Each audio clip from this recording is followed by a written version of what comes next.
యేసుక్రీస్తు ప్రభువారి శ్రేష్టమైనటువంటి నామంలో చేరవచ్చిన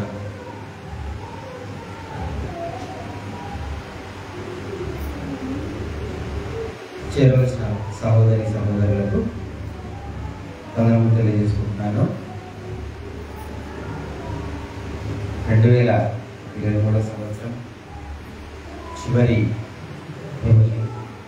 చివరి ఆరాధనలో అందరం కూడా ఏకంగా కూడి మరి పాట ద్వారా అన్ని మహిమపరుస్తూ మరి ఈ సమయంలో దేవుని వాక్యాన్ని వినటానికి దేవుడి సమయాన్ని మనం దయచేసి ఉన్నాడు కనుక శ్రద్ధతో ఈరోజు దేవుడు మాట్లాడబోతున్నటువంటి అంశమును జాగ్రత్తగా మనం ఆలోచించుకుంటూ ముందుకు సాగుదాము.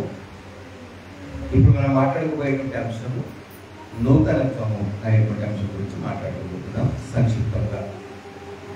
ఎందుకంటే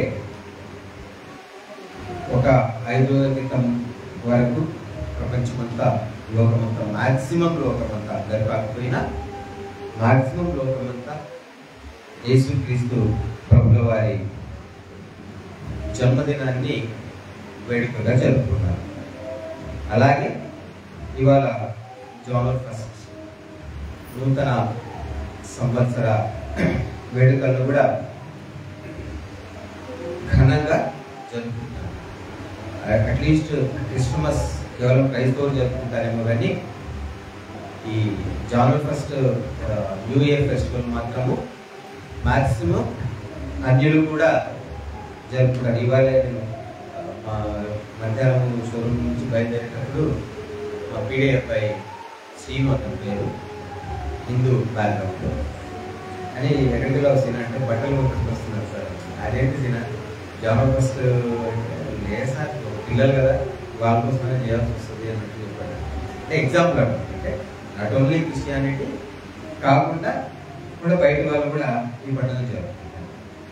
దీనికి సంబంధించి నూతన సంవత్సరం అనే దాన్ని మనం ఎంటర్ అవ్వబోతున్నాం కనుక ఏంటి నూతనత్వం అంటే ఏంటి? కొత్తదనం, కొత్త సంవత్సరం వస్తుంది. ఇప్పుడే మా క్లాస్మేట్స్ గ్రూప్లో ఒక మెసేజ్ చూశాను. అదేముందంటే 2024 సంవత్సరం వస్తుందని చెప్పేసి సంబరపడిపోతూ పాత జీతమే పాత జాబే అన్ని పాతగానే ఉంటాయి, జస్ట్ మారేది ఒకటి, అదేంటంటే క్యాలెండర్. ఇప్పుడు ఇక్కడికి వచ్చిన తర్వాత రిసీవ్ అయింది. సో మన విషయంలో నూతనత్వం అంటే ఏంటి? అఫ్కోర్స్ అందరికీ క్యాలెండర్ మారుతుంది, బట్ మన విషయంలో ఏమైనా మారాల్సింది ఉందా, మారిందా, ఆ కొత్తదనం మనలో ఉందా, ఈ నూతన సంవత్సరానికి మనకి ఉన్నటువంటి సంబంధం ఏమిటి అనేది క్లుప్తంగా సంక్షిప్తంగా దేవుని వాక్యాన్ని ధ్యానించుకుంటాం. ఎందుకంటే సంవత్సరాలు గతించిపోతూనే ఉన్నాయి. జస్ట్ డిసెంబర్ 25వ తేదీకి నాకే ఆశ్చర్యం వేసింది. అసలు 47 సంవత్సరాలు దాటిపోయాయి, 48లో ఎంటర్ అయిపోయాయి. 47 సంవత్సరాలు అర్థం కాదు. అంటే ఇప్పుడు ఆలోచించుకోవాలి ఎంత టైం దాటిపోతుంది అనేది. ఇప్పుడు ఆలోచించుకోవాలి 48 ఇయర్స్ 48th ఇయర్లో అయితే నేను ఎంటర్ అయ్యాను అంటే అన్ని సంవత్సరాలు గడిచిపోయాయి. ఈ కాల పరిమాణాన్ని మనం లెక్కేసుకుంటే ఈ మధ్య ఒక ట్రెండ్ ఎక్కువైంది. అంటే పాత స్టూడెంట్స్ అంతా కలవడం, అల్యూమిని మీట్ అని చెప్పేసి కలవడం అంతా ట్రెండ్ ఎక్కువైంది కదా. మేము కూడా చేసాం. Every year December 2nd Saturday మేము కూడా కలుస్తాం స్టూడెంట్స్ అంతా. సో అట్లా కలిసినప్పుడు అలాంటప్పుడు అంతా ఒక థాట్ స్పార్క్ వస్తుంది మైండ్లో. ఒక ఇది వస్తుంది, ఏంటంటే చిన్నప్పుడు డేస్ బాగుండేవి అని అనిపిస్తుంది.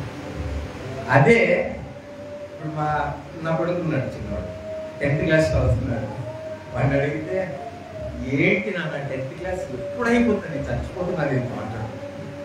నేను ఎందుకు చెప్తున్నానంటే ఆ టైం గడవటం అనేది వాళ్ళ వాళ్ళ పరిస్థితులను బట్టి ఆధారపడి ఉంటాయి.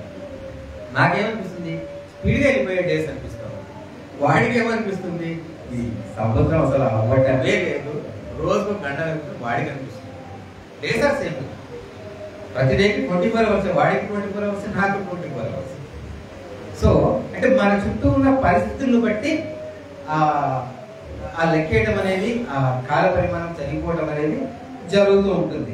అది ఒక్కొక్క వ్యక్తికి డిఫర్ అవుతుంది. బట్ బీయింగ్ ఏ క్రిస్టియన్ మనం ఏమి ఈరోజు ధ్యానించుకుంటున్నాం అనేది చాలా జాగ్రత్తగా మనం గమనించుకున్నాం. ఎందుకంటే ఏ మినిట్స్లో అయితే మనం ఉన్నామో ఒక సందిగ్ధ పరిస్థితి. మన బ్యాక్ అంతా తెలుసు, మరి ఏం జరిగిందో అదంతా కూడా మనకు తెలుసు. మన ప్రజెంట్ తెలుసు, పాటలు పాడుకుంటున్నాం, వాక్యం మాట్లాడుకుంటున్నాం, వింటాం, మన ప్రజెంట్ తెలుసు. What is our future? మన భవిష్యత్తు ఎవరికైనా తెలుసా? తెలియదు. ఏ గ్యారెంటీ లేదు మన భవిష్యత్తు. సో అలాంటి పరిస్థితుల్లో మనం ప్రతి క్షణం కూడా గడుపుతూ ఉన్నాం అన్నమాట. సో దీనికి సంబంధించి ఒక్కసారి దేవుని యొక్క మాటలు మనం జ్ఞాపకం చేసుకుంటాం. మన లైఫ్లో ఆ న్యూనెస్ అంటే ఏంటి, ఆ కొత్తతనము, ఆ నూతనత్వం అంటే ఏంటి, నూతన సంవత్సరం అనేటువంటి మాటకి ఈరోజు మనం కొడుకున్న దానికి ఒక ఈ టోటల్ మెసేజ్ ఒక చిన్న మెసేజ్ ఏంటి, ఈ చిన్న మెసేజ్లో ఒక స్ట్రైట్ క్వశ్చన్ నేను అడగబోతున్నాను. ఆ స్ట్రైట్ ఆన్సర్ మీకు మీరే చెప్పుకోమని కూడా నేను అడుగుతున్నాను, నాకేం చెప్పాల్సిన అవసరం లేదు. సో ఒకసారి చూడండి, ద్వితీయోపదేశకాండం 32వ అధ్యాయము 7వ వచనం. ద్వితీయోపదేశకాండము 32వ అధ్యాయము 7వ వచనం. పూర్వ దినములను జ్ఞాపకం చేసుకును, తరతరముల సంవత్సరములను తలంచుకును. నీ తండ్రిని అడుగుము, అతడు నీకు తెలుపును. నీ పెద్దలను అడుగుము, వారు నీతో చెప్పును. పూర్వ దినములను జ్ఞాపకము చేసుకును. ఇశ్రాయేలుకు సంబంధించి శరీర సంబంధమైన ఇశ్రాయేలుకి చెబుతూ ఆయన అంటూ ఉన్నాడు, నీ పూర్వ దినాన్ని నువ్వేం చెయ్యి, జ్ఞాపకం చేసుకో. తరతరముల సంవత్సరములను తలంచుకును. నీ తండ్రిని అడుగు, అతడు నీకు తెలుపును. నీ పెద్దలను అడుగు, వారు నీతో చెప్పును. వారు వాళ్ళ పాస్ట్ ఏదైతే ఉందో దాన్ని జ్ఞాపకం చేసుకోమని దేవుడు ఏం చేస్తా ఉన్నాడు, వాళ్ళకి హెచ్చరిస్తా ఉన్నాడు. సో దాని మీదే మన భవిష్యత్తు అనే పునాది, ఆ పాస్ట్ అనే పునాది మీదే మన భవిష్యత్తు నిర్మించుకుంది. జ్ఞాపకము చేసి దేవుడు నీ పట్ల ఎలాంటి కార్యం చేశాడు అక్కడ మాట్లాడుతున్నది. శరీర సంబంధమైన ఇశ్రాయేలుతో మాట్లాడుతూ దేవుడు మీ పట్ల ఎలాంటి కార్యం చేశాడు, సో టైంలో మీరు బానిసత్వంలో ఉన్నప్పుడు మిమ్మల్ని ఆ యొక్క బానిసత్వపు సంఖ్యల నుండి విడిపించి బయటికి నడిపించాడు అనేటువంటి మాటను నీ తమ్ముడు అడుగు, నీ పితరులను అడుగు చెప్తారు అని చెప్పేసి దేవుడు ఇక్కడ తెలియజేస్తాడు. అలాగే ఇవాళ కూడా మన పూర్వపు దినాన్ని మనం జ్ఞాపకం చేసుకుంటే ప్రతి ఒక్కరు కూడా అవుట్ ఆఫ్ ఏరియా నుండి వచ్చిన వాళ్ళమే. అవుట్ ఆఫ్ అంటే ఈ యొక్క సత్య ఏదైతే ఉందో, ఈ సమూహం సత్య సంబంధమైన ఈ నిర్దిష్టమైన సమూహం ఏదైతే ఉందో, ఇది మనకు రీచ్ అవ్వడానికి లేదా మనము దాన్ని రీచ్ అవ్వడానికి ముందు ఎక్కడెక్కడో అందరము గడిపిన వాళ్ళని ఆ పూర్వపు దినాన్ని జ్ఞాపకం చేసుకుంటేనే ఈ దినం యొక్క గొప్పదనం ఏంటో మనకు అర్థమవుతుంది కదా. పూర్వం మనం గడిపిన అబద్ధపు జీవితంలో, పూర్వం మనం గడిపినటువంటి అబద్ధపు బోధలో, పూర్వం మనకు గడిపినటువంటి నామకార్థమైనటువంటి క్రైస్తవ జీవితంలో ఇవన్నీ పూర్వపు దినాన్ని మనం జ్ఞాపకం చేసుకుని ఈ దినాన్ని కనుక కంపేర్ చేసుకున్నామంటే భూమికి ఆకాశానికి ఉన్నంత తేడా స్పష్టంగా నాకైతే కనిపిస్తుంది. ఎందుకంటే సత్య సంబంధంగా అంతే తేడా ఉంది కదా. సో కాబట్టి ఆ యొక్క దినాన్ని మనం జ్ఞాపకం చేసుకుంటూ ఇవాళ మనం ముందుకెళ్దాం. మనకందరికీ తెలుసు, ఇశ్రాయేలు మొదటి నెల అబీబ్ లేదా నిస్సాన్ నెల. ఇప్పుడు మనకు మొదటి నెల ఇంగ్లీష్ క్యాలెండర్ ప్రకారము జనవరి. యాక్చువల్గా ఈ జనవరి ఫస్ట్ అన్నది ఇట్స్ నాట్ బిబ్లికల్ క్లియర్ గా. సో బిబ్లికల్ గా కొంతమంది ఏమంటారంటే డిసెంబర్ 25th ప్రభు పుట్టాడు, సో 8వ దినాన ఆయన సున్నతి చేశారు, కాబట్టి జనవరి ఫస్ట్ అనేది న్యూ ఇయర్ గా అనేది ఒక క్రిస్టియన్ డిఫెండింగ్ సమాచారం అనేది ఒకటి ఉంది. అలాగే ఇంకో రకంగా హిస్టరీలోకి వెళ్తే జానస్ అనేటువంటి ఒక దేవత, రోమన్స్, ఇప్పుడు మన హైందవ సంప్రదాయంలో వినాయకుడు ప్రతి కార్యక్రమానికి ముందు వినాయకుడిని పెడతారు సంప్రదాయం. సో అలాగే రోమన్స్ ఒక గాడెస్ అన్నమాట జానస్ అని. అంటే ప్రతి ఆరంభానికి జానస్ అనేటువంటి ఆ గాడ్ ని వాళ్ళు ముందు పెడతారు అన్నమాట. సో దానికి సంబంధించి ఆరంభపు నెలగా జనవరికి ఆ పేరు పెట్టారు అనేది. ఆ తర్వాత జనవరి ఫస్ట్ అనేది ఆది నుండి వచ్చిన ఇది కాదు, ఇది ఒక నూతన ఒక సంవత్సరం అనేది స్టార్ట్ అవుతుంది కదా. సో ఇప్పుడు సంవత్సరానికి ప్రమాణము నెలలు, నెలలకి రోజులు, రోజులకి గంటలు, గంటలకి నిమిషాలు, నిమిషాలకి సెకండ్. వీటన్నిటి గరిష్ట ప్రమాణము సంవత్సరం. గరిష్ట పెద్ద ప్రమాణం సంవత్సరం కదా. ఇంకా ఆ తర్వాత అయితే దశాబ్దము, శతాబ్దము, సహస్రాబ్ది ఇవన్నీ కూడా ఉన్నాయి. ఇవాళ మనమందరం కూడా జనవరి ఫస్ట్ చేసుకుంటున్నాము, కానీ మన చుట్టూ ఉన్న సమాజంలో కొంతమంది ఇప్పటికీ కూడా జనవరి ఫస్ట్ అనేది నూతన సంవత్సరంగా యాక్సెప్ట్ చేయరు. సో హైందవ సంప్రదాయం ప్రకారము యుగాది. కొన్ని దేశాలు కూడా జనవరి ఫస్ట్ ని సెలబ్రేట్ చేసుకుంటారు. డిఫరెంట్ డేట్స్లో వాళ్ళు ఈ నూతన సంవత్సరాన్ని సెలబ్రేట్ చేసుకుంటారు. So in spite of all these things ఇవన్నీ పక్కన పెడితే వాక్యం దగ్గరికి మనం వచ్చాము అంటే ఒకసారి చూడండి, కీర్తనల గ్రంథం 5వ అధ్యాయం 11వ వచనం. కీర్తనల గ్రంథము 65వ అధ్యాయము 11వ వచనం.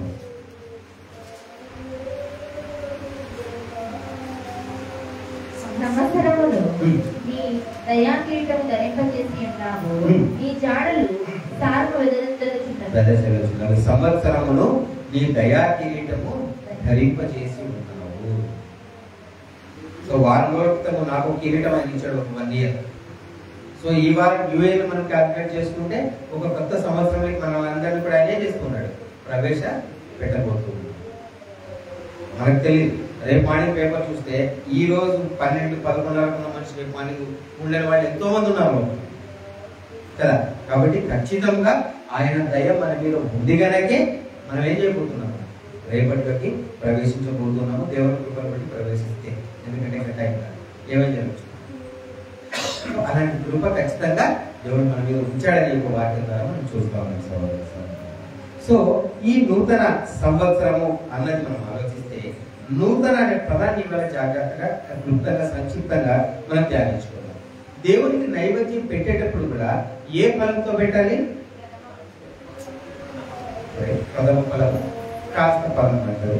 చూద్దాం వాక్యం చూద్దాం. లేవియాకాండం 23వ అధ్యాయం 16వ వచనం. లేవియాకాండము 23వ అధ్యాయము 16వ వచనం.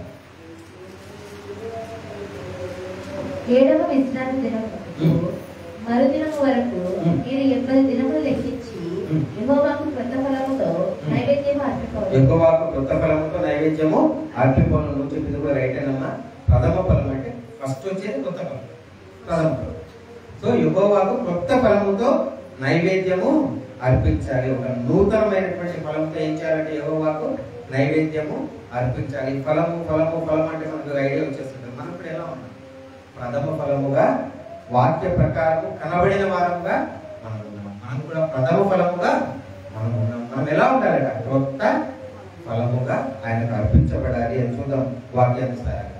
అలాగే మోసే గారి ఆ కొండ మీదకి తీసుకెళ్ళి, నువ్వు ఈ గుడారాన్ని కట్టేటప్పుడు నేను ఏదైతే మాదిరిని చూపించానో అలా కట్టడానికి నువ్వు జాగ్రత్త పడు. ఎబ్రిల్ రాసిన పత్రిక 8వ అధ్యాయం 5వ వచనము.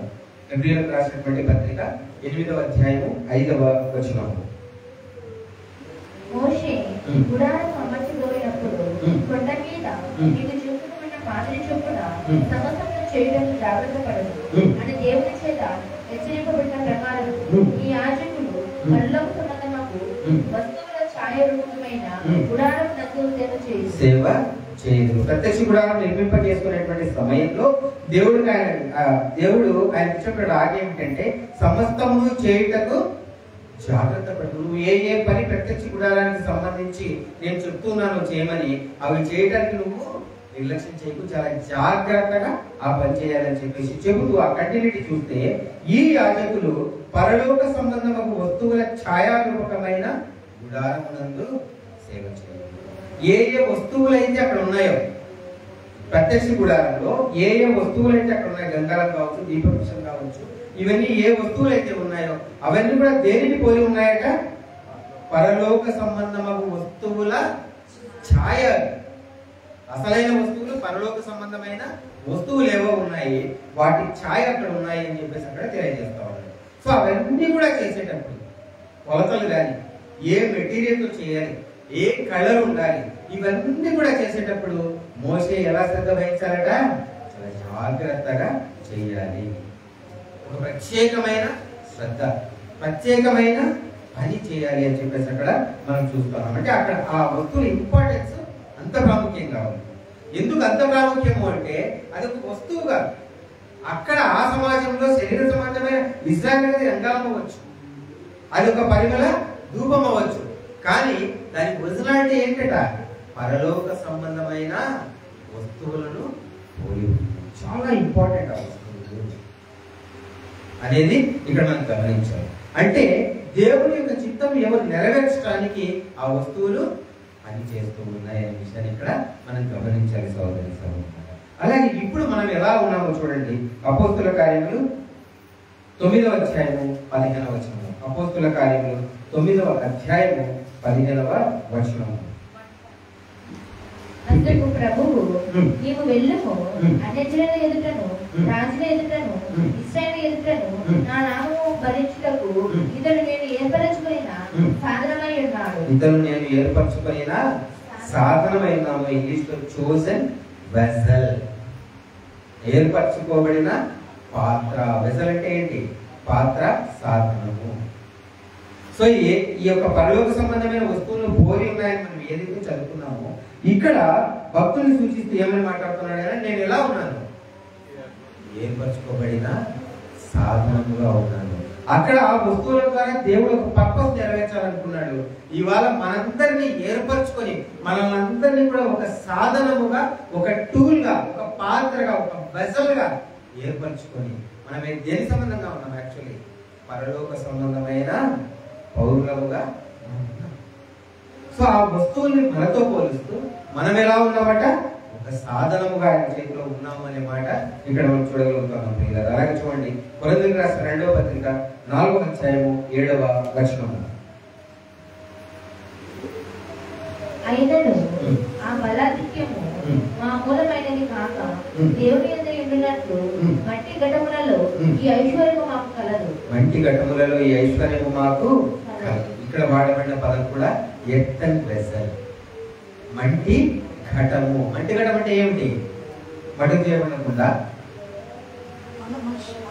మనం మట్టి ఘటము, మనమే మట్టితో చేయబడిన ఆయన పాత్రగా మనం ఉన్నామని చెప్పేసి తెలియజేస్తూ ఈ ఐశ్వర్యము మాకు కలదు. దేవుడు ఇచ్చినటువంటి ఐశ్వర్యం ఏదైతే ఉందో అది ఎక్కడుంది? మనుషులంతా ఐశ్వర్యాన్ని ఎక్కడ చూస్తారు? తన చుట్టూ చూస్తారు. తన చుట్టూ నాకున్న భూమి, నాకున్న బలగము, నాకున్న ఆస్తి, నాకున్న బ్యాంక్ బ్యాలెన్స్, తన చుట్టూ చూస్తారు. కానీ దేవుడు నిజమైన ఐశ్వర్యం ఎక్కడుంది? తన చుట్టూ కాదు, తనలోనే దేవుడు పెట్టాడు.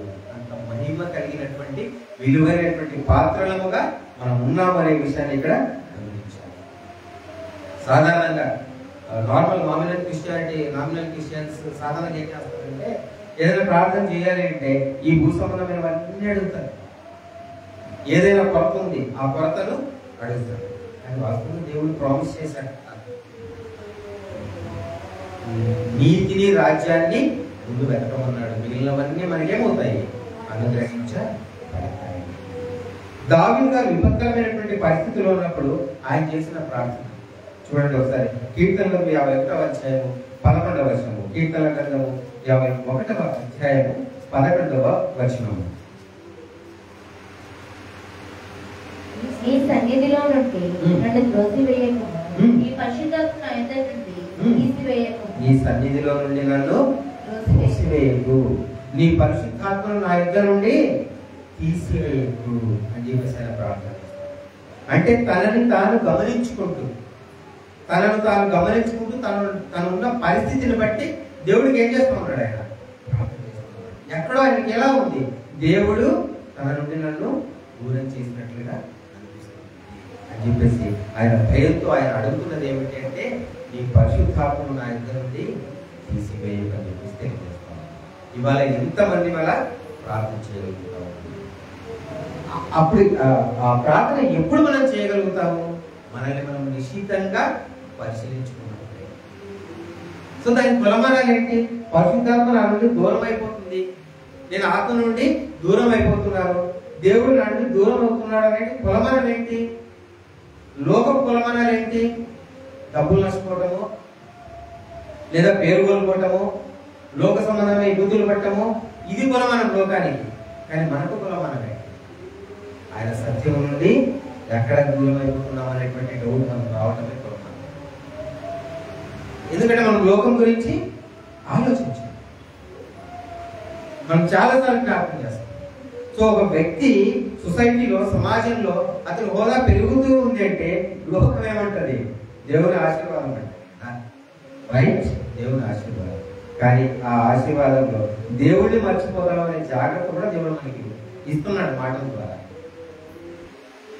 ఆ యొక్క ఆశీర్వాదంలో దేవుడు దేవుడికి ఇచ్చినటువంటి ఆశీర్వాదం ఏదైతే ఉందో దాంట్లో మునిగిపోయి దేవుడిని మర్చిపోయేటువంటి స్వభావం వల్ల మనలో ఉంటుంది. జాగ్రత్త పడటమే పరిశుద్ధాత్మ కోల్పోతున్నామనే అవుతాము. జాగ్రత్తగా మనం ఆలోచించాలి. ఒక నూతనమైనటువంటి విధానం ఎలా ఉంటుందో క్లుప్తంగా చూసుకుందాము. కొరింథీయులకు రాసిన 2వ పత్రిక 5వ అధ్యాయము 17వ వచనం. కొరింథీయులకు రాసిన 2వ పత్రిక 5వ అధ్యాయము 17వ వచనం. కాగా ఎవడైనను నిందునందున ఎడల వాడు నూతన సృష్టి, పాతవి గతించెను ఇదిగో క్రొత్తవాయెను. పాతవి గతించెను ఇదిగో క్రొత్తవాయెను. నార్మల్ లోకస్తులు ఎవరి జానర్స్ కొన్ని రిజర్వేషన్స్ తీసుకుంటారు. అంటే కొన్ని చెడు అలవాట్ల గురించి కానీ కొన్ని విషయాల గురించి జానర్స్ నుంచి నేనేం చేయాలి, క్లోజ్ చేయాలని చెప్పేసి. బట్ మన రిజర్వేషన్ ఎప్పుడు, ఎవడైనాను క్రీస్తునందున్న ఎడల వాడు నూతన సృష్టి. Not on genre first. నూతన సృష్టి, న్యూ క్రియేషన్ ఎప్పుడైపోతున్నారు, ఎప్పుడైతే ప్రభువులోకి మనం వచ్చామో, ఎప్పుడైతే సత్య సంబంధులుగా మార్చబడుతున్నామో. ఇంకా కొన్ని వాక్యాలు చూద్దామండి. ఎప్పుడైతే సత్య సంబంధులుగా మనం మార్చబడుతున్నామో దెన్ ఇట్సెల్ఫ్, అప్పుడే అక్కడే మనం ఏమైపోయాము, నూతన సృష్టిగా మార్చబడ్డాము. మార్చబడిన తర్వాత ఏమవుతుందట, పాతవి గతించిపోయి. మనమేం లోకస్తులం కాదు. డిసెంబర్ 31 12 o'clock టైం పెట్టుకొని అభిమానిస్తాను అంటానికి. మన డెడ్ లైన్ అయిపోయింది. ఎప్పుడైతే సత్యంలోకి వచ్చామో అది డెడ్ లైన్. ఇంకా మన పాతవన్నీ ఏమైపోవాలి, గతించిపోవాలి. గతించలేదు అంటే ఇక్కడ చిన్న కాంట్రడిక్షన్, చిన్న ఘర్షణ ఏంటంటే, పాతవి గతించను వాక్యం ఉందన్నా, పాతవి గతించను అని నాలో గతించలేదే. నీలో గతించకపోతే నువ్వు క్రీస్తునందు లేవు. Simple answer. నేను క్రీస్తునందు ఉన్నాను అంటే నాలో ఉన్న పాతవి ఏమైపోవాలి, గతించిపోవాలి. ఎప్పుడైతే గతించిపోతాయో ఆ రోజు నేను ఏమైపోతున్నాను, నూతన సృష్టిగా మార్చబడుతున్నాను. న్యూనెస్, కొత్తదనం, నూతనం. జాగ్రత్తగా మనం ఆలోచించుకున్నాం. ఎఫెసీయులకు రాసిన పత్రిక 4వ అధ్యాయం 22వ వచనం. ఎఫెసీయులకు రాసినటువంటి పత్రిక 4వ అధ్యాయము 22వ వచనం. కావున మునుపటి ప్రవర్తన విషయంలోనైతే మోసకరమైన దురాశ వలన చెడిపోయి ఈ ప్రాచీన స్వభావం వదులుకొని ఈ చిత్తవృత్తి యందు నూతనపరచబడిన వారై నీతియు యథార్థమైన భక్తి గల వారై దేవుని పోలికగా సృజింపబడిన నవీన స్వభావం ధరించుకోవాలి. నవీన స్వభావం అనే మాట చూసాము. దాని మీద నూతన పరచబడిన వారై, ప్రాచీన స్వభావాలు ఏవైతే ఉన్నాయో వాటన్నిటి కూడా వదులుకొని మీ చిత్తవృత్తి యందు, చిత్తం అంటే మన ఇష్టము, మన ఆలోచనలో ఎలా ఉండాలట, నూతన పరచబడిన వారై. ఒక కొత్త రకమైన ఆలోచనలు మనము కలిగి ఉండాలి అని చెప్పేసి ఇక్కడ మాట్లాడుతూ ఉన్నాడు పిల్లలు. అలాగే నీతి యథార్థమైన భక్తి గలవారై దేవుని పోలికగా సృష్టింపబడిన ఎలాంటి స్వభావము, నవీన స్వభావం, ఒక కొత్త స్వభావాన్ని ధరించుకోవాలని చెప్పేసి ఇక్కడ మనం గమనించగలుగుతున్నాం. సాధారణంగా చాలా మందికి యేసుక్రీస్తు ప్రభువు గాని తండ్రి అయిన దేవుడు గాని గుర్తుకొచ్చేది ఎప్పుడంటే 3 సందర్భాలు. జనవరి 1, డిసెంబర్ 25 అండ్ అది ఎప్పుడో తెలియదు పండుగ డేట్ తెలియదు కదా. ఈ మూడు టైంలో గుర్తుకొస్తుంది. మరీ ఎక్కువగా ఈ టైంలో మనం ఫస్ట్ చదువుకున్నాం కదా, కీర్తన 5:11 వచ్చాము, దయాకి కిరీటం అని చెప్పి చదువుకున్నాం కదా. అది ప్రతి చర్చలో ఇవాళ చదువుతాం. సో ఇన్ని రోజులు నన్ను కాపాడవని, ఈ రోజు దేవుని మీద విపరీతమైన ప్రేమ భక్తి కలుగుతాయి. మనుషులకి సంవత్సరం 3 సార్లు కలుగుతాయి, కానీ దేవుడికి మనుషుల మీద ఎప్పుడు కలుగుతుంది తెలుసా ప్రేమ? చూడండి ఒకసారి. విలాప వాక్యములు 3వ అధ్యాయము 22వ వచనం. విలాప వాక్యములు 3వ అధ్యాయము 22వ వచనం.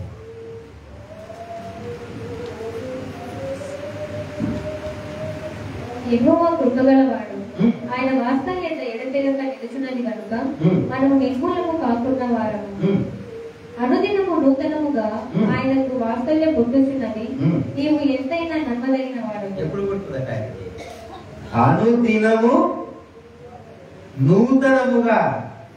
ఈ రోజు కొత్త, మనకి నూతన సంవత్సరం, కానీ ఆయనకి అనుదినము నూతనముగా ఆయనకు వాత్సల్యత పుట్టుచున్నది. శరణ్ అనేటువంటి తన కుమారుడి మీద ఈ రోజు ఎలాంటి వాత్సల్యత ఉందో రేపు మళ్ళీ కొత్తగా ఏమవుతుందట, వాత్సల్యత పుడుతుంది. దానికి ఏం లేదు. దానికి చివరి లేదు, దానికి ముగింపు లేదు. కానీ మనుషులకి సంవత్సరానికి ఒక్కసారి ఆయన మీద వాత్సల్యత పుడుతుంది, కానీ దేవుడికి మాత్రము అనుదినము, ఇంగ్లీష్లో ఎవ్రీ మార్నింగ్ అని ఉంటుంది అక్కడ, ప్రతిరోజు ఆయనకు మన మీద అనుదినము ఎలా ఉంటుంది, అది నూతనముగా కొత్తగా వాత్సల్యత పుడుతుంది. నీవు ఎంతైనా నమ్మదగిన వాడు అని చెప్పేసి ఇక్కడ మనం వాక్యం ద్వారా చూడగలుగుతాం. ఇది చాలా తక్కువ మంది గ్రహిస్తారు, చాలా తక్కువ మంది గ్రహిస్తారు. ఏ సత్యాన్ని చాలా తక్కువ మంది గ్రహిస్తారంటే ఆయనకి అనుదినము నా మీద ప్రేమ కలుగుతూ ఉంది, అనుక్షణము ఆయన నన్ను చూస్తూ ఉన్నాడు అనేటువంటిది చాలా తక్కువ మంది గ్రహిస్తారు. కానీ తక్కువ మంది గ్రహిస్తారని ఆయన చూపు తక్కువ మంది మీదే ఉందా? అందరి మీద, అందరినీ ఆయన ఏం చేస్తున్నాడు? ప్రేమిస్తా ఉన్నాడు. ఈ గ్రహించే వాళ్ళే సంఖ్య. వీళ్ళు ఎలా ఉంటారు తెలుసు, ఈరోజు మొత్తం అంటే ఆ జోష్ వేరేగా ఉంటుంది ప్రపంచం లోకంలో కూడా. అప్పుల్లో కూడా పిచ్చగా తిరుగుతున్నారు, ఆవుతాయి పిల్లలు క్యాప్ వేసుకుంటూ అది జూనియర్ డే కాబట్టి చాలా ఉత్సాహంగా, చాలా ఉత్తేజంగా కొత్త బట్టలు, కొత్త డెకరేషన్ కదా, అన్ని కొత్తగా కనిపిస్తాయి. సరే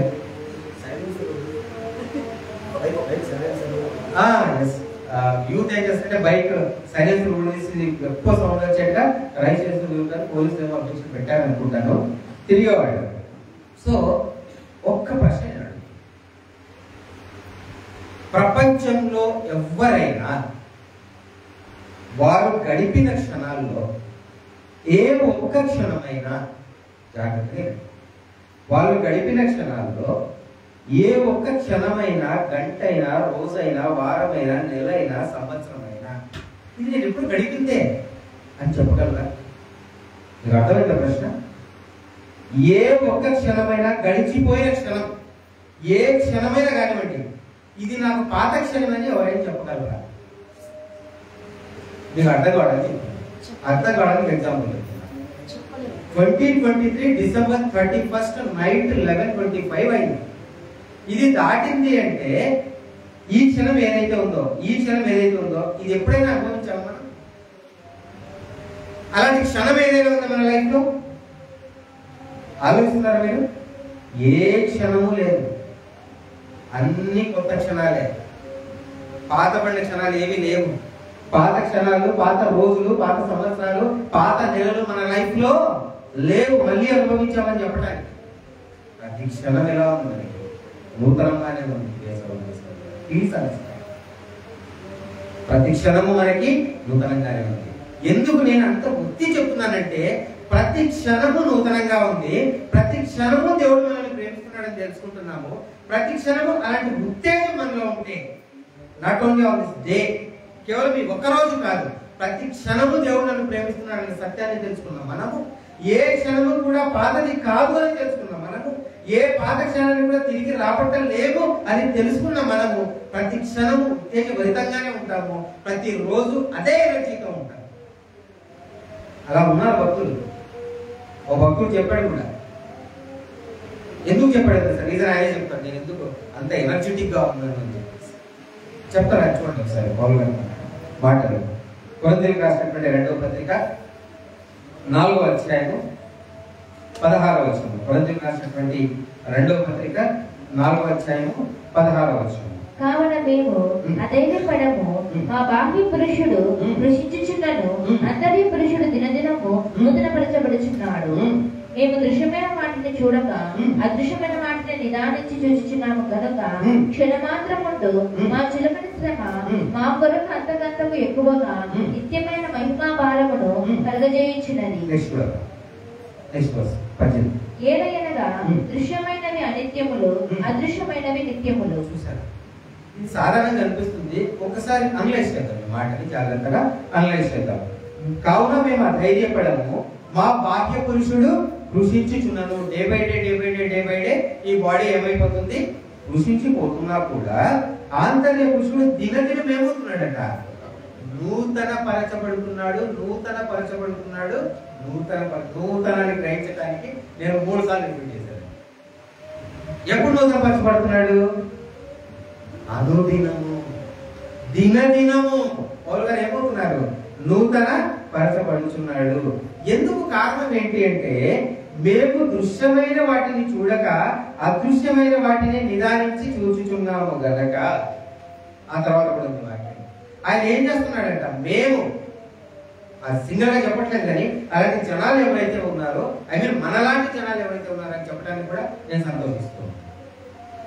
సో ఏం చేస్తా ఉన్నారంటే, వాళ్ళు దృశ్యమైన వాటిని చూడక, కంటికి కనిపించే వాటిని చూడక అదృశ్యమైన వాటిని ఏం చేస్తున్నారు? చూడండి కాదు, నిదానించి చూస్తున్నారు. Typical statement. కంటికి కనిపించడమే కాదు, కంటికి కనిపిస్తేనే గుర్తుపట్టడం కష్టం. కానీ పౌలు గారి దృష్టి ఎలా ఉందట? కంటికి కనిపించిన వాటిని చూస్తున్నా, కానీ నేను ఎలా చూస్తున్నా? నిదానించి చూస్తున్నా, చాలా జాగ్రత్తగా చూస్తున్నా. వాటి బ్యూటిఫుల్ స్టేట్మెంట్. మనం చూడట్లేదా? ఆయన రాజ్యాన్ని మనం చూడట్లేదా? రాబోయే లోకాన్ని మనం చూడట్లేదా? పౌలు గారు ఏం చేస్తున్నారట?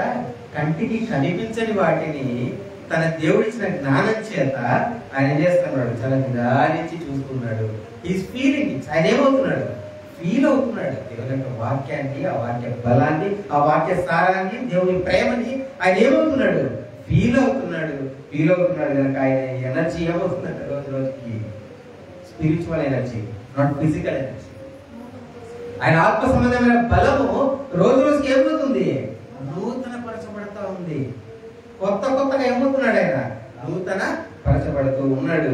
ఆ తర్వాత గనుక క్షణమాత్రములు మా చులకని శ్రమ మా కొరకు అంతకంతకు ఎక్కువగా నిత్యమైన మహిమ భారమును కలుగజేయుచున్నది. ఏ మాత్రముందు? క్షణమాత్రముందు. ఆయన పడ్డ కష్టంలో ఏ ఒక్క కష్టం చూపించండి నాకు, క్షణమాత్రం చూపించండి. పౌలు గారు పడ్డ కష్టాల్లో ఒక క్షణం పడిన కష్టం ఏదైనా ఉందా? రోజులు రోజులు కష్టపడ్డాడు ఆయన. రాళ్ళ దెబ్బలు, చంపాలని ప్లాన్స్, కొరడా దెబ్బలు, చెరసాల్లో పడ్డం, క్షణమాత్రం ఉండేవి ఆయన. కానీ వీటన్నిటిని ఆయన ఎలా చెప్తున్నాడు? క్షణమాత్రం ఉండే మూమెంట్ ఇంగ్లీష్, ఒక సెకండ్ క్షణమాత్రం ఉండేటువంటి ఈ శ్రమల్ని, ఆ శ్రమలో ఒక్కటి మనకి ఎదురైనా యుగాల శ్రమ అది. కానీ ఆయన అంటా ఉన్నాడు, హౌ గ్రేట్. చూడండి, అంత గొప్ప శ్రమల్ని, క్షణమాత్రముడి శ్రమని ఎందుకు అనగలుగుతున్నాడంటే, అదృశ్యమైన వాటిని ఆయన ఏం చేశాడు? చూశాడు, నిదానించి స్పష్టంగా చూడగలుగుతా ఉన్నాడు ఆయన. అందుకే ఆ శ్రమలన్నీ ఏమైపోతున్నాయి? ఆయనకి చులకని శ్రమలుగా, క్షణమాత్రముడు శ్రమలుగా ఆయనకి కనిపిస్తూ ఉన్నాయి. ఎందుకంటే ఆయనకు ట్రూత్ తెలుసు, ఆయనకు సత్యం తెలుసు. ఏలైనగా దృశ్యమైనవి అనిత్యములు, అదృశ్యమైనవి నిత్యములు. ఈ దృశ్యమైనవి ఏవైతే ఉందో అవన్నీ అనిత్యములు, ఏవైతే అదృశ్యంగా నేను స్పష్టంగా చూడగలుగుతూ ఉన్నానో అవన్నీ కూడా. మూడవ ఆకాశానికి కొనిపోబడ్డాడు కదా. మూడవ ఆకాశం అంటే మనకందరికీ తెలుసు కదా, ఎంత అనుభవించుంటాడు ఆయన. మనం ఒకసారి మాటలు చెప్పుకునేటప్పుడే గూస్ బంప్స్ వస్తాయి. ఎలా? ఆ రాజ్యము, మరణం లేదు, దుఃఖం లేదు, గొడవలు లేవు, ఆకలి దప్పులు లేనటువంటి రాజ్యము, అందరం ఎంత ప్రశాంతంగా ఉంటాము అనేది ఒకసారి మనం అక్కడికైతే మనకే ఎలా ఉంటుంది? పౌలు గారు వెళ్ళారు మూడవ ఆకాశానికి దర్శనం చేత.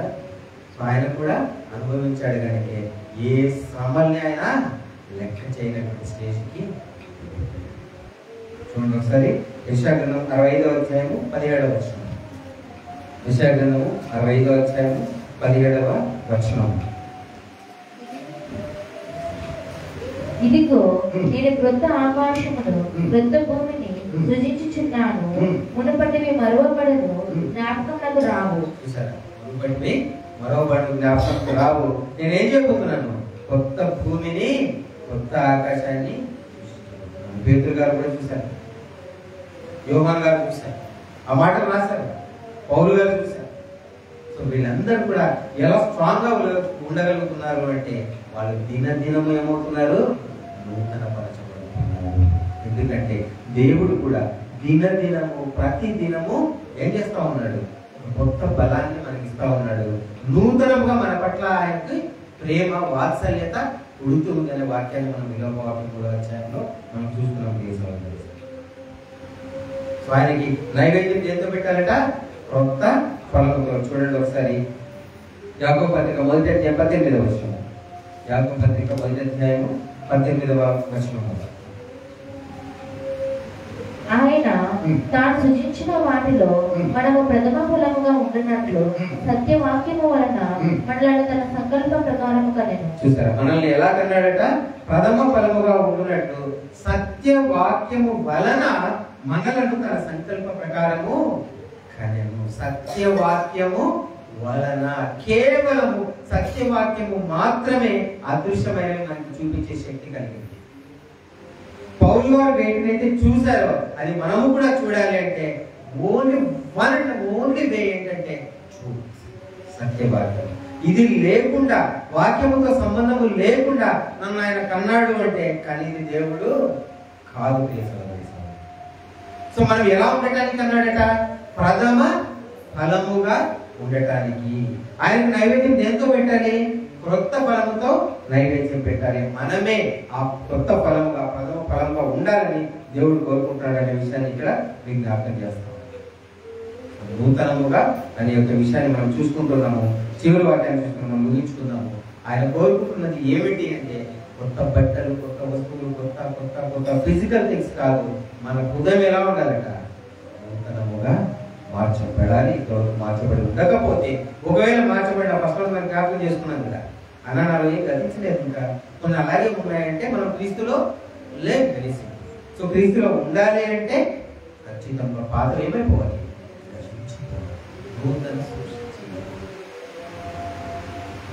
దావీదు గారు మాట్లాడిన ఒక మాట చూసుకుని మనం ముగించుకుందాము. కీర్తనల గ్రంథం 51వ అధ్యాయం 10వ వచనం. కీర్తనల గ్రంథము 51వ అధ్యాయం 10వ వచనం. దేవా, నా యందు శుద్ధ హృదయము కలగజేయుము, నా అంతరంగములో స్థిరమైన మనస్సును నూతనముగా పుట్టించుము. నా అంతరంగములో స్థిరమైన మనస్సును నూతనముగా, నూతన సంవత్సరములో నేను ఉండాలని కాదు, నా హృదయాన్ని చేయను నూతనముగా పుట్టించు. పౌలు గారు ఎంత స్ట్రాంగ్ గా ఉన్నారు, అంత స్ట్రాంగ్ గా మనము పోరాడాలి అంటే ఖచ్చితంగా ఆయన అదృశ్యమైనవి ఎలా చూశాడో మనకి చూపిస్తున్నాడు. సో అది మనలో పనిచేసి ఈ నూతన సంవత్సరంలో, ఈ నూతన సంవత్సరం నేను చెప్పాను ముందే. సో గరిష్ట ప్రమాణం అవుతుందమ్మా.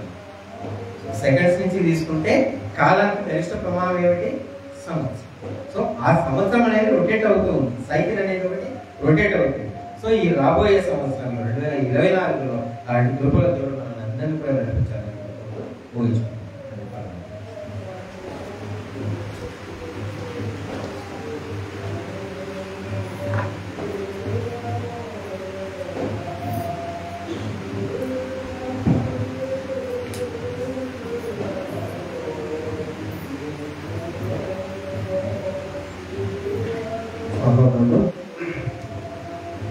నూతన స్వభావం గురించి, నూతనత్వం గురించి మనకు తెలియపరిచినారు.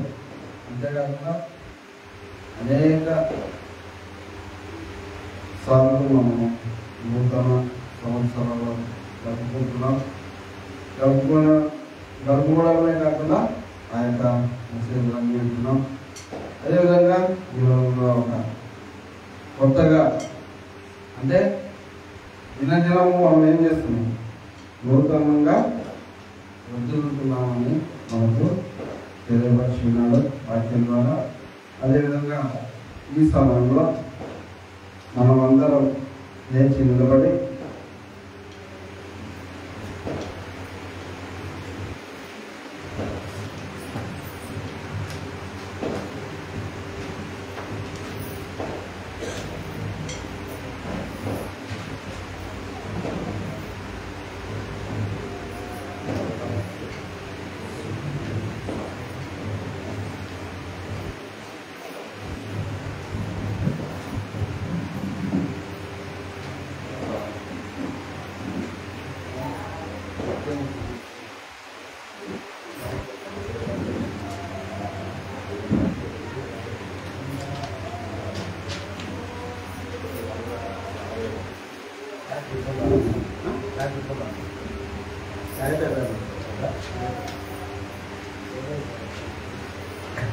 మనకి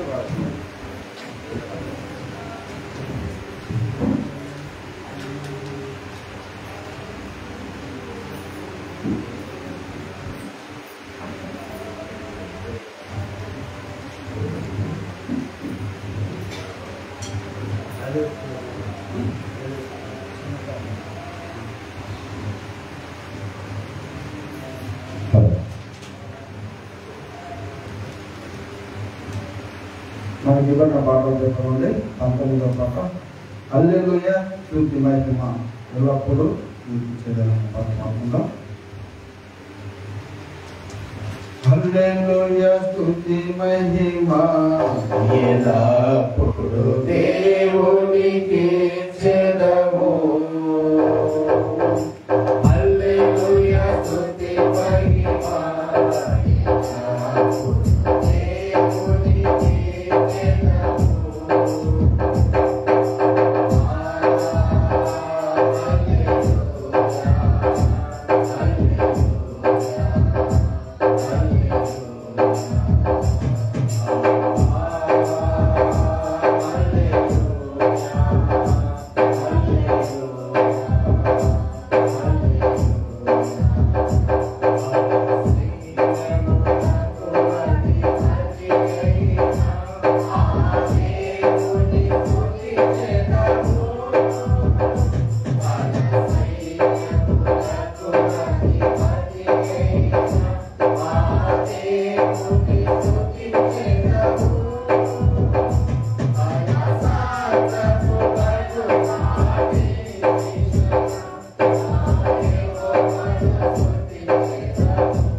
కూర్చొని ఈ సమయంలో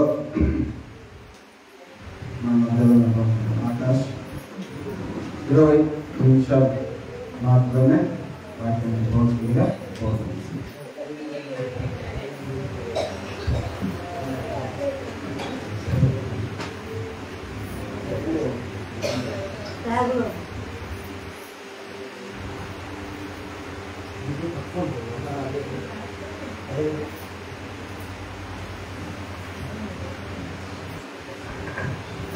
చేసినటువంటి సహోదరి సహోదరులందరికీ కూడా అక్కడైనటువంటి దేవునామను ప్రార్థన చేసుకుంటున్నాను.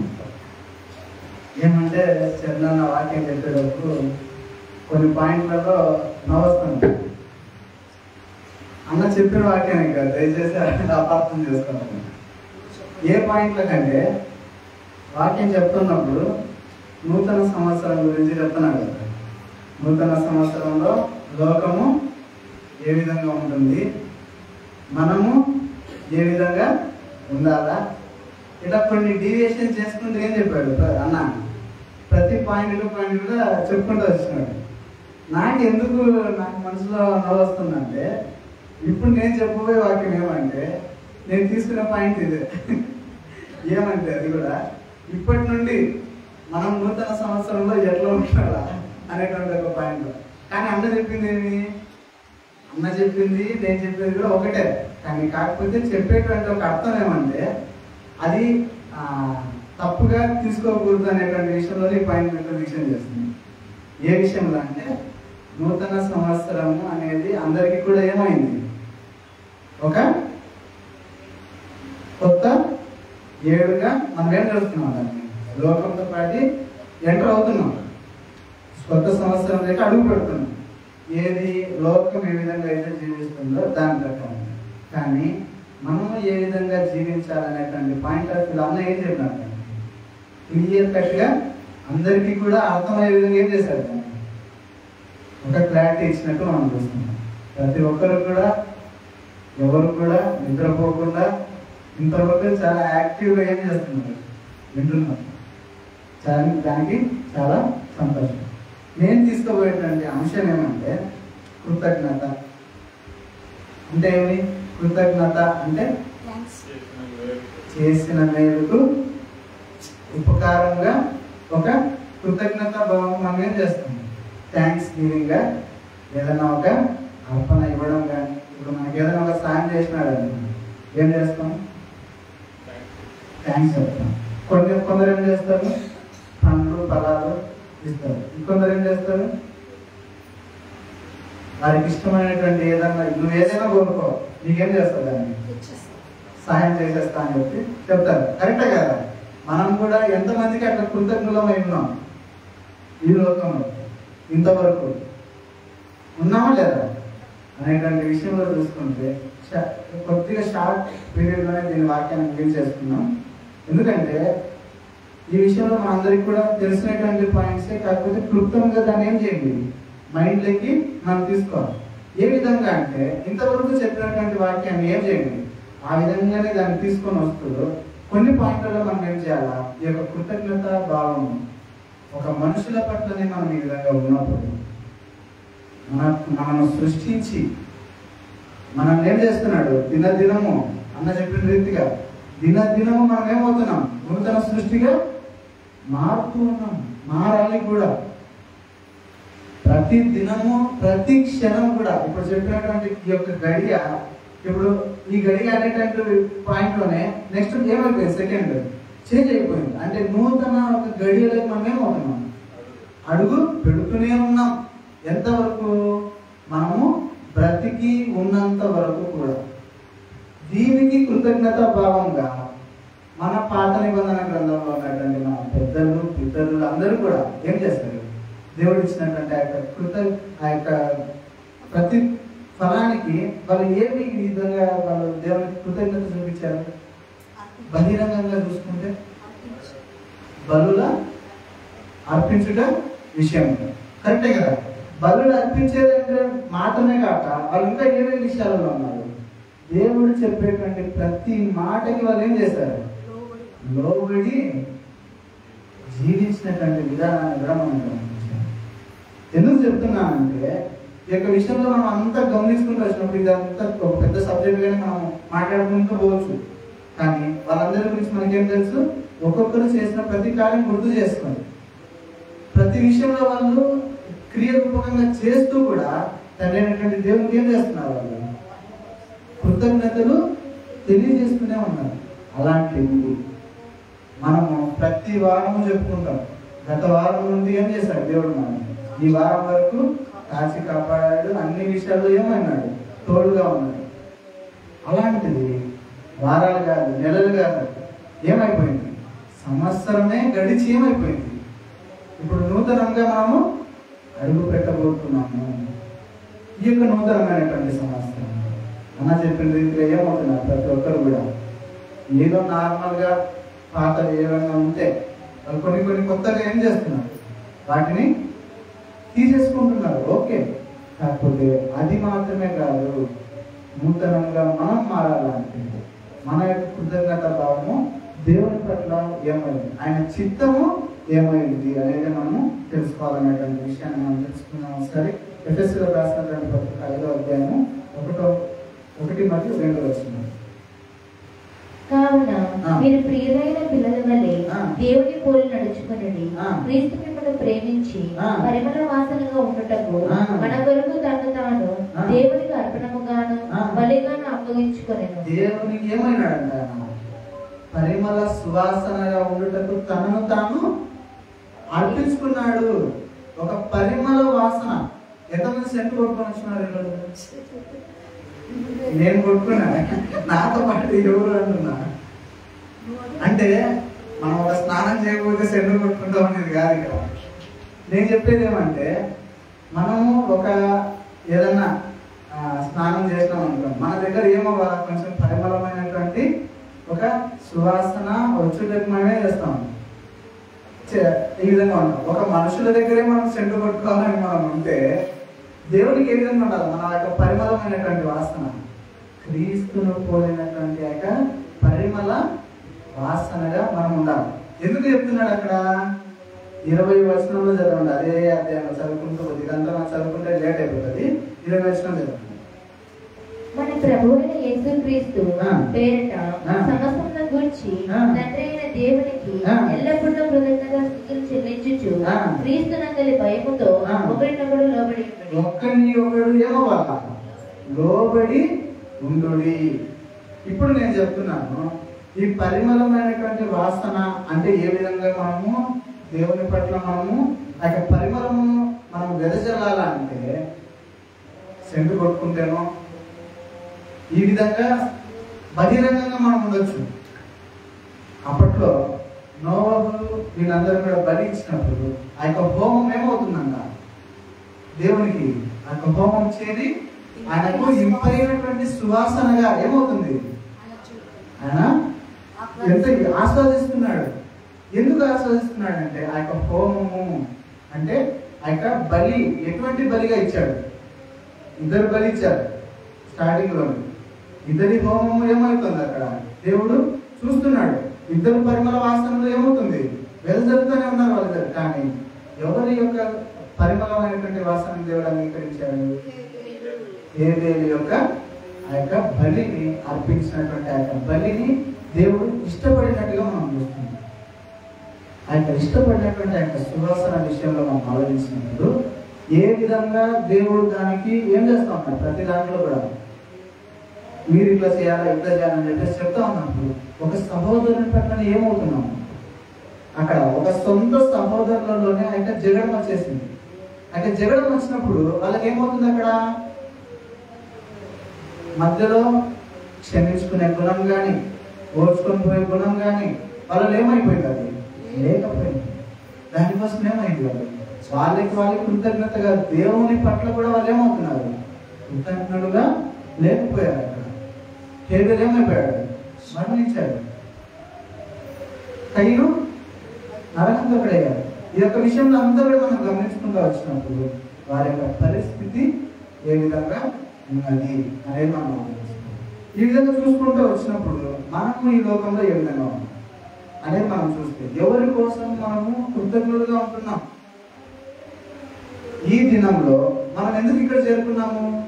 మొదటి గడియ అంటే నూతనమైనటువంటి సంవత్సరం ఎప్పుడైతే మనం అడుగు పెడతామో ఆ సమయం వరకు మనం ఏమవ్వాలి? దేవునితో గడపాలనేటువంటి ఒక పాయింట్ ఆఫ్ వ్యూలో ఏమవుతున్నాం? మనం ఇక్కడ చేరుకొని ప్రతిదీ కూడా చేస్తున్నాం. ఇది చేస్తున్నప్పుడు ఎంతమంది నామకవాస్తికి వచ్చినాం? ఇక్కడ ఎవరు కూడా రాలేదు కదా. ఎందుకంటే ప్రతి ఒక్కరం కూడా ఆ యొక్క సత్యంలోకి మనం ఎదిగినటువంటి వారం కనుక ప్రతి ఒక్క విషయంలో మనం ఏం చేస్తా ఉన్నాం?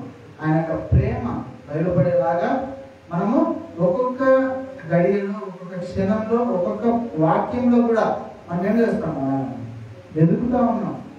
నెక్స్ట్ వచ్చే మాటలు, నెక్స్ట్ వచ్చే మాట ఏం మనకు ఏమి నాకు తెలియజేస్తాము అనేది మనం ఏం చేస్తాము? ప్రతి దాంట్లో గమనించుకుంటూ వచ్చేటువంటి విషయాన్ని మనం కూడా చూడాలి. అదేవిధంగా మనం చూస్తే మనము ఏ విధంగా ఈ యొక్క లోకంలో ఉన్నటువంటి వాళ్ళగా ఉన్నామా, లేదా క్రీస్తుని పోలినటువంటి వాళ్ళగా మనం ఉన్నామా అనేటువంటి విషయాన్ని పేతురు రాసినటువంటి మొదటి పత్రికలో మనం ఒకసారి చూస్తున్నాం. 4వ అధ్యాయం 2వ వచనం. పేతురు రాసినటువంటి మొదటి పత్రిక 4వ అధ్యాయం 2వ వచనం. శరీర విషయంలో శ్రమపడిన వాడు శరీరం అందు జీవించు మిగిలిన కాలము మీదట మనుష్య జాడను అనుసరించి నడుచుకొనక దేవుని ఇష్టానుసారముగానే నడుచుకున్నట్లు పాపముతో జోలి ఇక ఏమీ లేకయుండును.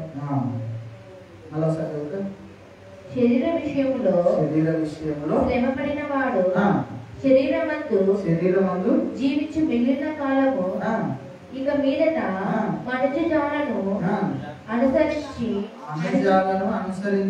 నడుచుకొనక దేవుని ఇష్టానుసారంగా నడుచుకున్నట్లు పాపముతో జోలి ఇక ఏమీ లేక ఉండును. ఎటువంటి విధమైనటువంటి వాళ్ళు నిజముగా క్రీస్తులో నూతన సృష్టిగా ఉన్నారు అని అంటే వాళ్ళు ఏం చేస్తారు? పాపమునకు ఏం చేయరు. వాళ్ళు పాపమునకు వాళ్ళ దగ్గరికి రాణిస్తారా? రానివ్వరు. పాపమును వాళ్ళు ఏం చేస్తారు? దినము వాళ్ళేమో వాళ్ళ అభివృద్ధి చెందాలి. లేదు, పాత దాంట్లోనే మనం ఏం చేస్తాం? పడుతున్నాం, దొరుకుతున్నాం. అక్కడే అదే పొద్దులోనే మనం ఏం చేస్తున్నాం? దొరుకుతున్నట్లయితే ఏమవుతుంది? పందిలాగానే మనం ఒక ఉపమానం కూడా చెప్తాడు కదా, పందులు ఎదుట మీరు మొత్తం ఏం చేయొద్దు, చల్లకూడదు అని చెప్పేసి. అప్పుడు మనం ఏమైపోయినట్టే అక్కడ. ఇప్పుడు ప్రెసెంట్ మనం యాక్సెప్ట్ చేసిన వాళ్ళమే అవుతాం సత్యాన్ని, కానీ దాన్ని ఫాలో అవ్వకపోతే పందుల ఎదుట ఆ మొత్తంలో పడినటువంటి వారుగానే మనం ఉంటాం. ఆ విధంగా మనం ఉండకుండా ఉండేదానికి దేవునికి మనం ఏం చేయాలి? ప్రతి విషయంలో కృతజ్ఞతలు తెలియజేయాలి. ఎందుకు తెలియజేయాలంటే ఎప్పుడైతే ఆయన మనం స్మరించుకుంటామో ఆటోమేటిక్గా మనం ఏం చేస్తాం? ఆ యొక్క సత్యంలో జీవిస్తున్నాం అనేటువంటి దానికి ఒక నిదర్శనంగా మనం నిలబడతాం. ఒకసారి చదవండి కొలస్సీలకు రాసినటువంటి పత్రిక 3:17.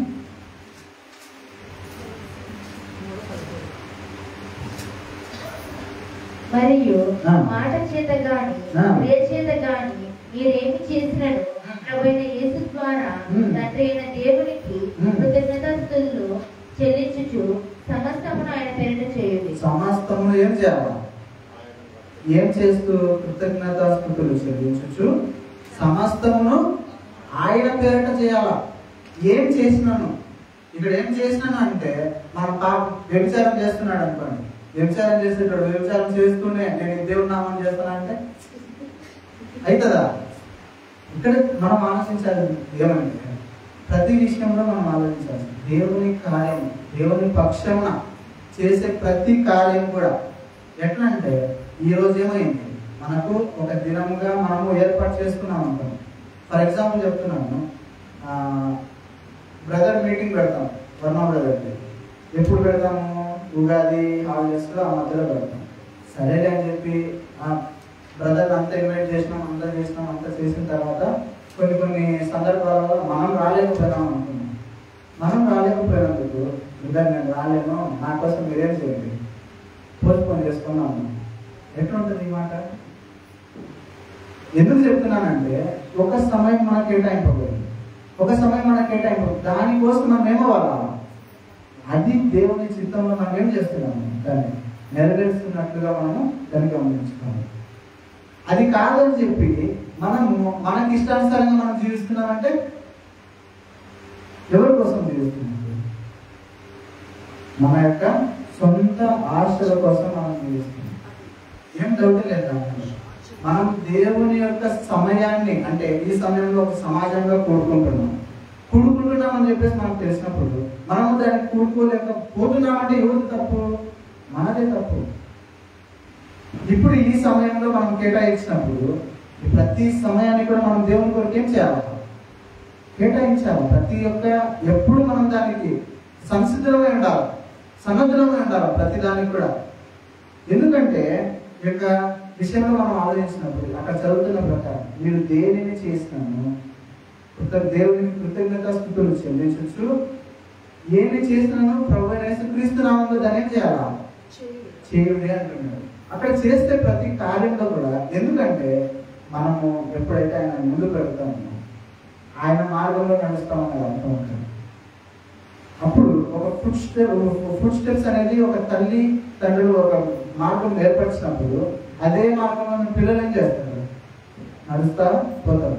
అప్పుడు ఆ పిల్లలకి ఎంత ఈజీ ఉంటుంది. అదే విధంగానే మన ప్రభు అయినటువంటి యేసుక్రీస్తు ప్రభుల వారు ఒక మార్గాన్ని ఏం చేశాడు? ఇరుకు మార్గాన్ని ఏర్పాటు చేశాడు. ఇరుకు మార్గాన్ని ఏర్పాటు చేసినప్పుడు అంటే ఇరుకు మార్గంలో మనము ఎంత ప్రెషర్ పెట్టినప్పుడు అక్కడ ఏం చేయాలి? మనం ప్రవేశించి పోవాలి.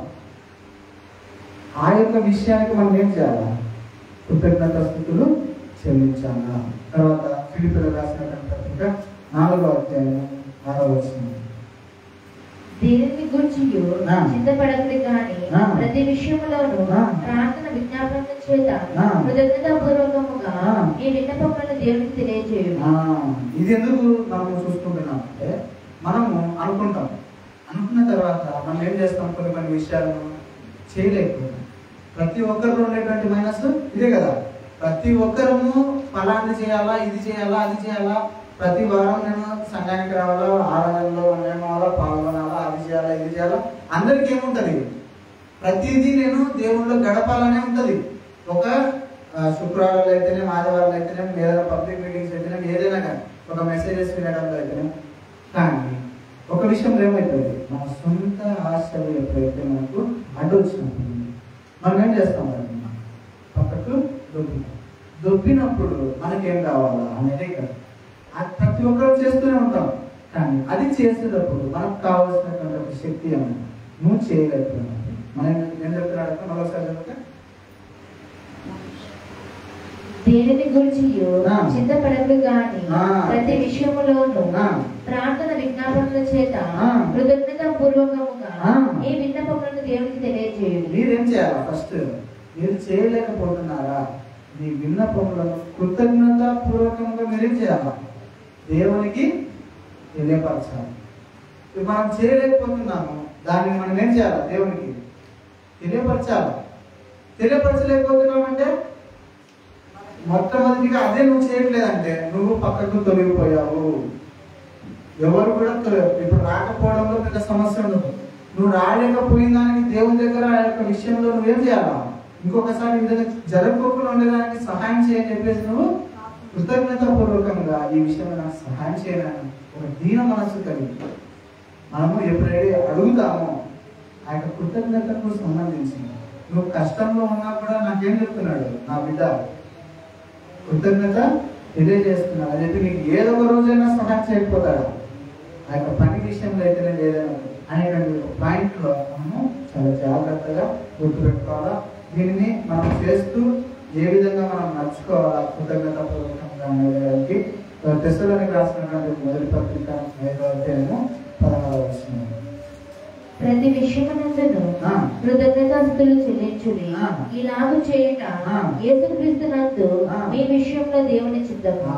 ఏం దేవుని చిత్తం అంట? స్టార్టింగ్ మనం చెప్పుకున్న ప్రకారంగా ప్రభువైనటువంటి యేసుక్రీస్తు విషయమందు ప్రతి దాంట్లో కూడా కృతజ్ఞత పూర్వకంగా ఉండుటయే దేవుని చిత్తం. అదే కదా, మనము ఒక మనుషుల పట్ల కృతజ్ఞులమై ఉండాలా. మొట్టమొదటిగా ఎవరి పట్ల మనం కృతజ్ఞులమై ఉండాలి? మన తండ్రి అయినటువంటి దేవుడు నామమున మనము కృతజ్ఞులమై ఉండాలి. ఇది ఎందుకు చెప్తున్నామంటే ప్రతి ఒక్కరు ఇది ఫాలో అవ్వాల్సిందే. మనము ప్రతి క్రైస్తవుడు కూడా ఈ యొక్క పాయింట్ను ఫాలో అవ్వాల్సినదే. ప్రతి విషయంలో ఆయనకు మనం ఏం చేయాలా? కృతజ్ఞత తెలియజేయాలి. ఆ యొక్క కృతజ్ఞత మనం తెలియజేసినప్పుడు ప్రతి ఒక్క విషయంలో కూడా దేవుడు మనకు ఆయన సహాయాన్ని అందజేస్తాడు. అప్పుడు మనకేమవుతుంది? ప్రతిదీ కూడా ఈజీ అయిపోతుంది. సో ఇప్పుడు మనం చెప్పుకున్నటువంటి యొక్క చిన్ని వాక్యం ప్రతి ఒక్కరు కూడా మైండ్లోకి తీసుకోండి. చాలా డీప్గా మనం వెళ్ళిపోయేదానికి మనకు టైం లేదు కాబట్టి ప్రతి ఒక్కరు కూడా ఈ యొక్క విషయంలో ఆలోచించండి. మనము కృతజ్ఞతాపూర్వకంగా ఎందుకు కృతజ్ఞతాపూర్వకంగా 2023 నుండి ఏమైపోయినాం? నూతన సంవత్సరంలోకి మనం అడుగుపెట్టినటువంటి ఒక సందర్భంలో మనందరం కూడా ఆయనకు ఒక కృతజ్ఞత పూర్వకంగా ఈ యొక్క దినాన మనందరం చేరి ఆయనను ఆరాధించేదానికి మనందరం కూడా ఇక్కడ కూడినటువంటి విషయంలో మొట్టమొదటిగా ఆయన కృతజ్ఞతలు తెలియజేస్తూ ఈ యొక్క వాక్యాన్ని ఇంతటితో ముగిస్తుంది.